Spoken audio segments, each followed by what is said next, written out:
The House District 29 race pits a potential future House Speaker against a political newcomer. District 29 includes the areas of Lake Mary, Longwood, Castleberry, Altamont Springs, and on up to Sanford and Seminole County.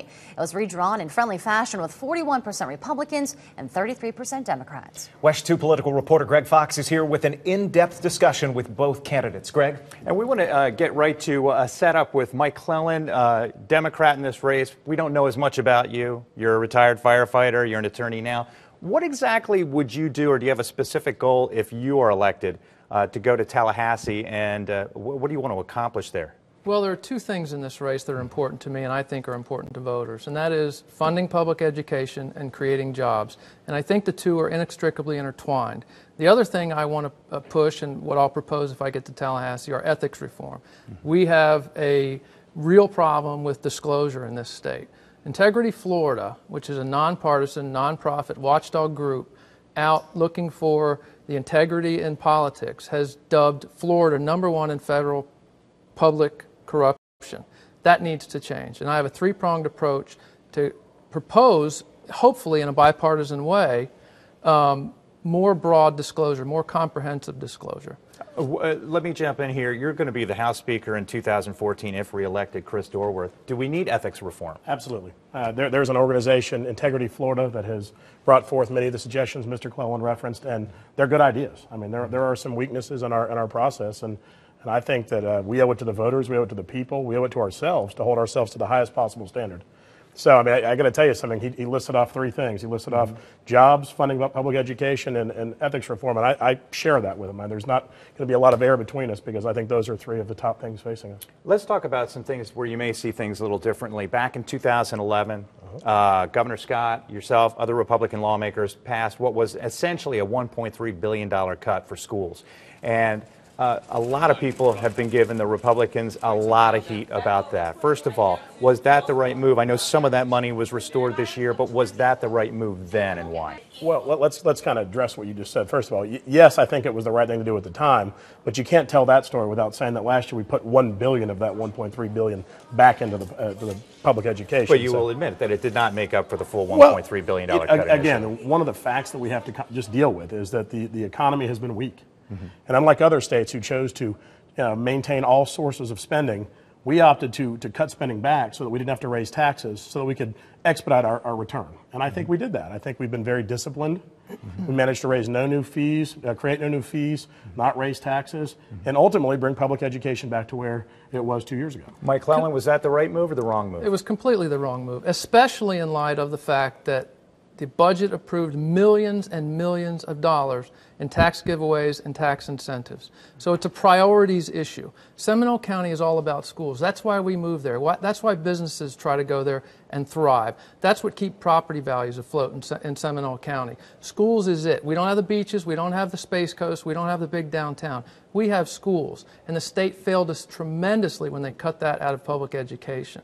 At this point, I want to take a look at this new video that's being circulated by Democrats in Seminole County to help your campaign, Mr. Clelland. I want to take a look at it, and then on the other side, I want to kind of pick it apart because there's at least one area where I see that it's a little flawed. Let's take a look.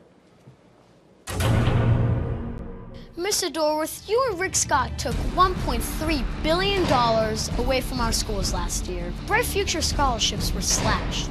That makes it hard for kids like me to go to college. Your cuts caused Longwood Elementary to be closed. Your policies are hurting our schools, weakening our communities, and endangering my future. When is it going to stop, Mr. Dorworth? When your parents stop sending me back to Tallahassee. Chris Dorworth, unfair swipe or right on the money? Again, this is politics time, you know, and they're going to say what they're going to say. The fact is that we put $1 billion back in there, and we did not make the decision at the state level to shut down Longwood Elementary. That's a local decision. School boards are empowered to make those decisions, and they made the decision to shut that down. I'm not going to say it was a right or wrong thing because I don't have all the information they had at that point in time. I can tell you that as we faced a global financial collapse, as we had to make difficult decisions, we made the decision not to raise taxes. We made the decision not to slow down the rebound of this economy. And because of that, I think you're starting to see some signs. And as the economy does improve, I think Florida's going to be at the front of the line. And then we can put more money in public education.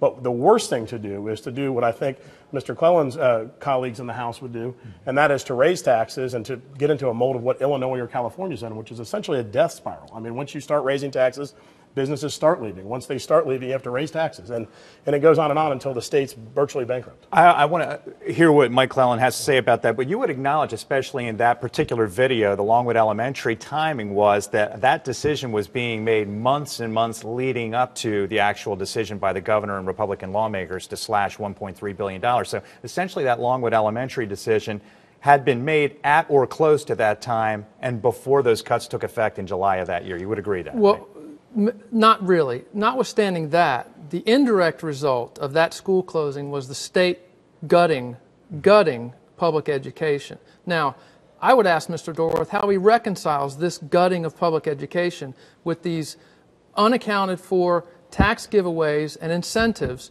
to big corporations that don't produce jobs. And I think the fundamental job creator, the fundamental driver of economic success in Seminole County is schools. So that's the importance of that video. And unless we change our ideas on where our allocations our resources are allocated, then we're in big trouble. We cannot allow Seminole County schools to die on the vine. And this is the beginning. Now they say they're going to put $1 billion back into education, but we're still way behind the 8 ball. And there are schools on the chopping block. I visited these town halls in Seminole County. There's a list of schools that might be next. Now, sadly, we have a referendum in Seminole County to raise the millage. That's the saddest part of all of this. You don't like it? I don't like it. I think it's the state's problem, and the state should have never got the funding as they did 2 years ago and the year after that. Ring in on that. Do you support the referendum? I'm undecided on that. I mean, that's really for the voters to choose. My inclination is that, unlike Mr. Clelland, I think we do a pretty good job of funding education, and I think it could always be better. I mean, listen, it's one of those kind of endless goals. You could always put more money into education.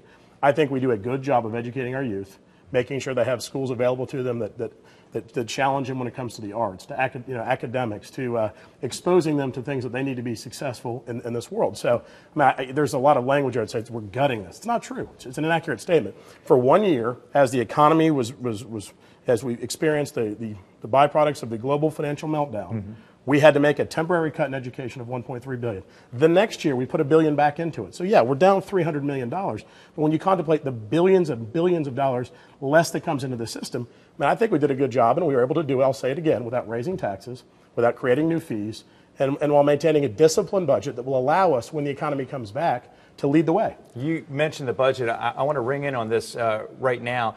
Next year, the legislature is predicting a $71 million surplus, and that's something that we haven't really been talking about since the recession started. So now it's possible there could be several years of surplus and surplus. Should that money then go back into education to replace those dollars that got pulled out? I mean, yes, and realize when you're talking about the budget, and these are kind of raw numbers, about 2/3 of it goes to health care and to education. So when you have cuts, when you have to cut billions out of it, it's tough to do without that. You have to put twice as much back in to make up where you were before. But I think we can do that. I think that's a noble goal. It's a worthwhile goal, and I predict it'll happen. How about you?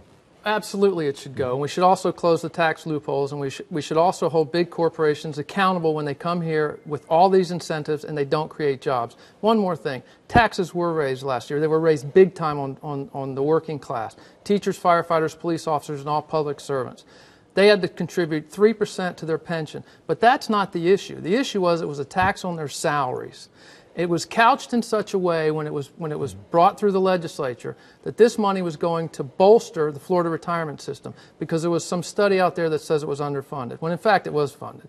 The bait and switch is that commensurate with the 3% that the employees had to contribute, the contribution from employers also went down. So there was no money back into the Florida retirement system. But you would agree that the shift to, just as the private sector does, having employees pay some into their pension, is that something you agree with? Well, I consider it a tax. It was unilaterally imposed, it was mandatory, and it affected a certain group of people. What if in a transitional period it came with a commensurate increase in salary in a phase-in period? And would that have been a logical step, or could that not financially have been possible? You know, again, Mr. Clelland, you know, he specializes in this from his work. From what I understand, he's an attorney that knows quite a bit about this. He's a former firefighter himself. And so I'll just say this much. Right now, you take a look at that pension fund, and you say, yeah, the numbers kind of add up. But in order to maintain that, you have to see an increase of over 7% a year, okay? You know, we're not seeing, do you know anyone who's getting 7% return on their money? To maintain the integrity of that for a long term, you do have to have some split. You do have to have some contribution. And I believe, if I'm not mistaken, I think the St. Pete Times and Miami Herald, their PolitiFact, came back and said that we were the only state in the union that didn't have any contribution to the pension fund. So, all right, I'm telling you right now, we're out of time. I do appreciate both your input on that, especially as it regards to the pension and the education as well. Mike Clelland, the Democrat, District 29, the incumbent, Chris Dorworth, Republican. Thanks both for talking to us right now. There you go, handshake at the end. Everybody's friends at the end. Back to you guys.